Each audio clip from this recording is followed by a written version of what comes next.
It is my ambition to say in 10 sentences what others say in a whole book. Welcome everyone. Today we'll be analyzing a part of Beyond Good and Evil of Friedrich Nietzsche. Remember to subscribe, it only takes a second. Today we will relate the insights of Friedrich Nietzsche to the modern world and the modern carnival that we see all around us. Here is 223 of Beyond Good and Evil. The hybrid European, a tolerably ugly plebeian all in all, definitely requires a costume. He needs history as a storeroom for costumes. He realizes, to be sure, that none of them fits him properly. He changes and changes. Consider the 19th century with regard to these rapid predilections and changes in the style masquerade. Notice too the movements of despair, because nothing suits us. It is in vain we parade ourselves as romantic, classical or Christian or Florentine or Baroque or national. In moribus et artibus, the cap doesn't fit. But the spirit, especially the historical spirit, perceives an advantage even in this despair. Again and again, another piece of the past and of foreignness is tried out, tried on, taken off, packed away, above all, studied. We are the first studious age in puncto of costumes. I mean those of morality, articles of faith, artistic tastes, and religions.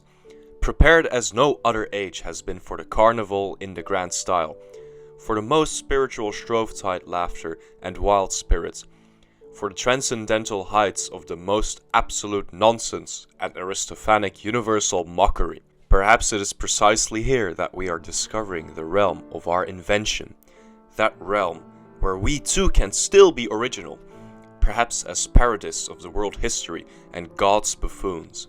Perhaps, even if nothing else of today has a future, precisely our laughter may still have a future.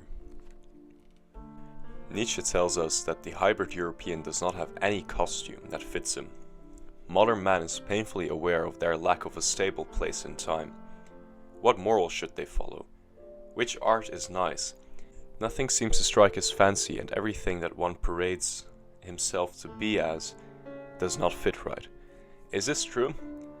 Well, if you look at the way art has evolved since this book, we can see that the standard art movement of the Renaissance had been going out of style.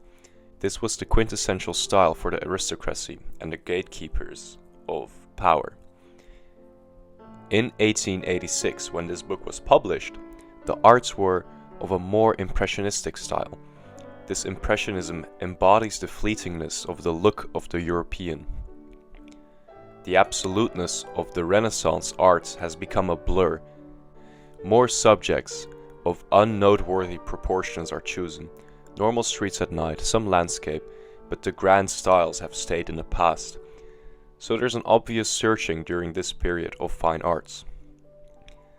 Our mustache-toting hammer philosophers then says that morality to articles of faith to taste and religions are mocked. And this is where we hybrid Europeans shine, because here we can show our originality according to Nietzsche. We can see some cartoons exactly showing this trend. The inability of these women to do squats is mocked, so they need to buy their ass in this picture. Or in this picture, where powers are pissing in a pot prepared for peace for the stupid people to drink. And finally, the Frenchman and the Englishman being polite. Well, not so polite at all. Whereas the morality of the times dictate to love thy neighbor, this principle here is brought to its mocking counterpart. Now look at this map of Europe.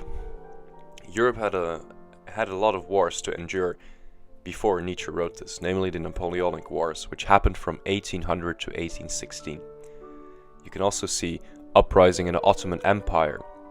And in this satirical map, you see the countries of Europa being mocked, and no jokes are spared. All the countries are put in a costume.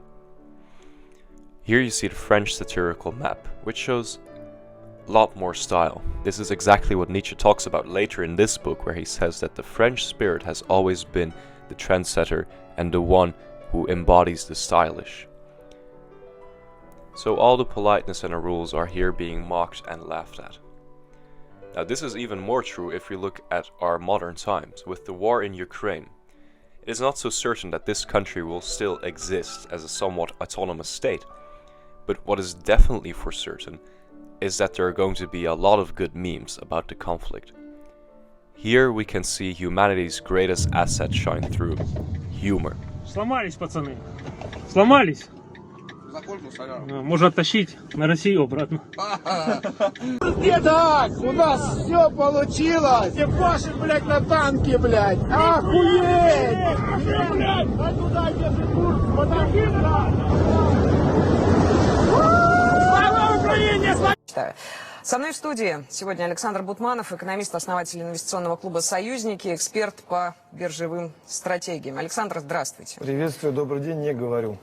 Да, никто уже сейчас не говорит. Биржевые стратегии сегодня это вообще атовизм или вы еще надеетесь в профессии остаться? В крайнем случае я буду работать Дедом Морозом, как 25 лет назад. Ну, это раз в год только. Ну, да. Кроме шуток, давайте быстренько я это сделаю. Я передаю привет Сергею Усиченко, который пел 12 лет назад, 13, за смерть фондового рынка. Сегодня я пью газировку.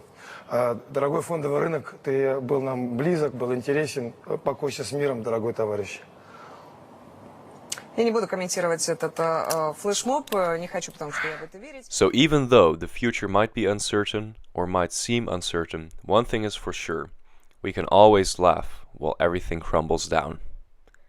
Thank you for watching. Click the like button and subscribe for some more videos. Take care.